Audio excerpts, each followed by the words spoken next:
Prezados alunos, bom dia. Estamos dando início aqui à nossa primeira webconferência dentro da nossa disciplina.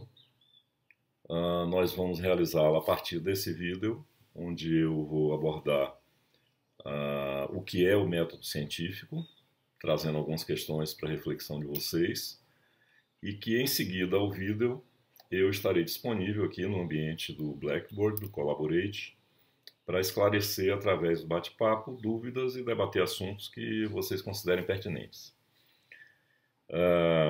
Nossa questão central aqui hoje é responder a seguinte questão, o seguinte problema.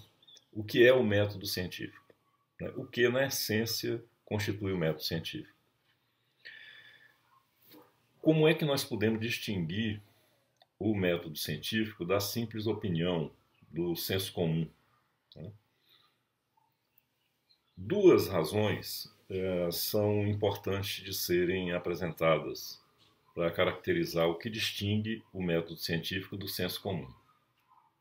A primeira é que, diferente do senso comum, diferente da nossa mera opinião que temos a todo momento sobre os fatos da vida, diferente disso, o método científico ele se baseia, antes de tudo, no conhecimento já existente, já desenvolvido, para, considerando esse conhecimento, muitas vezes com base nesse conhecimento, analisar os fatos e sustentar análises e conclusões sobre a realidade que nós estamos pretendendo examinar.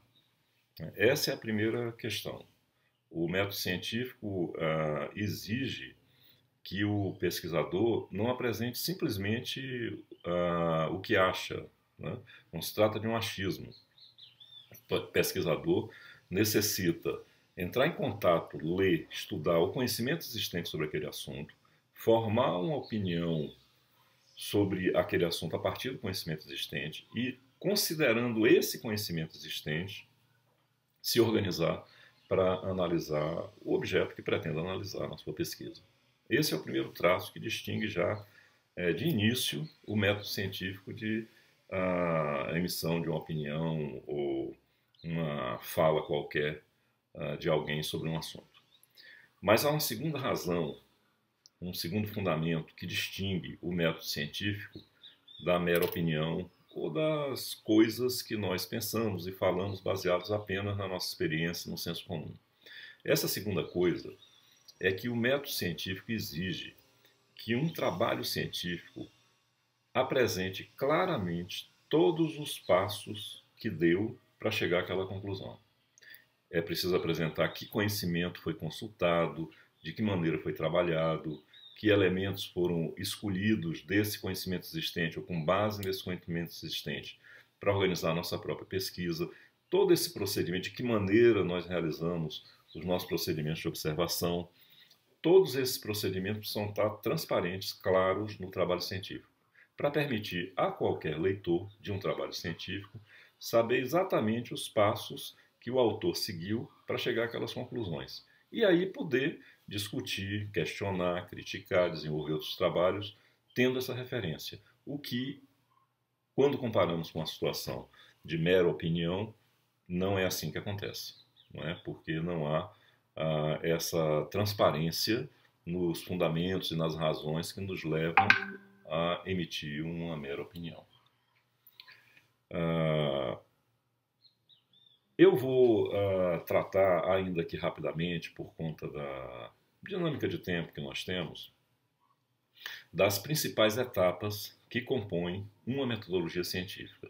Vocês encontrarão no e-book mais detalhadamente o desenvolvimento dessas etapas. Aqui eu quero me concentrar no entendimento lógico do trabalho científico, né, da lógica do trabalho científico. A primeira etapa, inquestionavelmente, é que nós precisamos definir com clareza qual é a questão que se pretende pesquisar. Todo trabalho científico se inicia por um problema, que se transforma numa questão dirigida à realidade, em torno da qual nós vamos construir nossa pesquisa. O trabalho científico não ocorre assim, por diletantismo, a partir do nada. Ele ocorre centrado e se baseia fundamentalmente em procurar dar resposta a uma pergunta que nós dirigimos a realidade. A formulação dessa pergunta exige alguns cuidados, porque ela é a base de toda a produção da pesquisa, a base de toda a produção do trabalho científico. Então ela precisa ter qualidade. Ela precisa ser uma pergunta clara, que permita a todos entender exatamente o que o pesquisador está pretendendo estudar, está pretendendo responder, e ela precisa ser exequível, quer dizer, é uma pergunta tal que o pesquisador saiba que é possível, nas condições de tempo e de recursos que ele dispõe, realizar aquela pesquisa. Então, essas são as características principais que nós podemos falar sobre essa primeira etapa: formular uma pergunta o mais clara possível, execuível, pertinente ao objeto de pesquisa que nós estamos querendo desenvolver. Uma vez escolhida a pergunta, a segunda etapa envolve um estudo da literatura relacionada a essa pergunta, a essa questão, aos temas que essa questão evoca. Então, definida a questão, o trabalho do pesquisador é buscar na literatura os principais trabalhos, as principais obras, principalmente artigos mais recentes, que tratem daquele assunto, para que ele possa se inteirar do conhecimento existente sobre o assunto, né?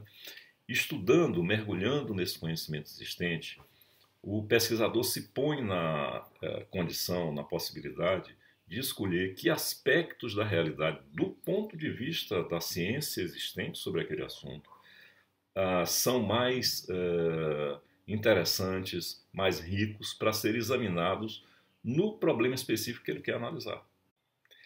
Essa constitui, então, a terceira etapa do método científico, tal como nós estamos apresentando aqui.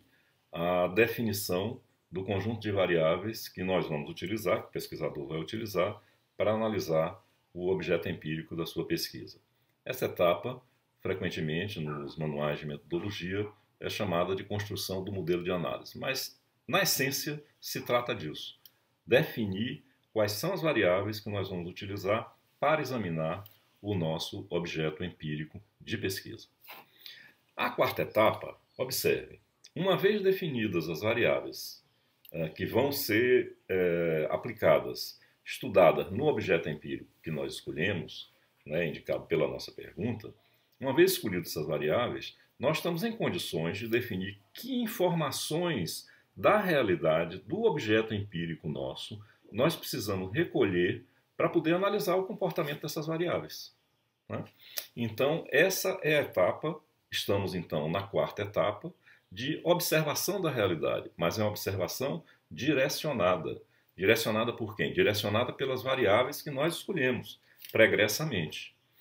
Então, a partir das variáveis, nós vamos definir a maneira como nós vamos à realidade, se é por entrevista, se é por questionário, se é por observação direta, o método de observação mais adequado a cada variável, e vamos então a campo para recolher as informações necessárias ao exame do comportamento das variáveis. Isso configura a etapa de observação, a nossa quarta etapa. Uma vez recolhidos os dados de pesquisa, uma vez recolhido as observações feitas sobre a realidade, se trata de analisar cada variável, como se comporta, levando em conta as informações que a gente colheu sobre elas, sobre cada uma delas. Isso configura a etapa de análise dos dados obtidos na pesquisa. Nós vamos discutir o comportamento de cada variável em função das observações que nós recolhemos. Isso configura, então, a quinta etapa do método, como eu estou apresentando, e se segue a essa etapa, a etapa final, que é a conclusão.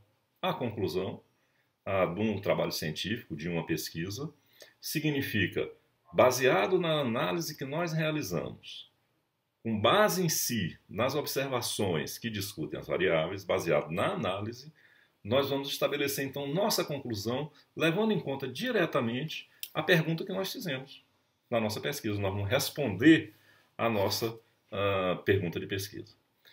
Isso é o que configura, no sentido lógico mais geral, o método científico, a aplicação do método científico. Dito isso, eu fico disponível para vocês aqui no bate-papo do Collaborate, aqui no Blackboard, para trocar ideias e responder a qualquer questão que vocês considerem relevante discutirmos. Então, bom dia para todos. Eu espero que a gente tenha um bate-papo bem produtivo.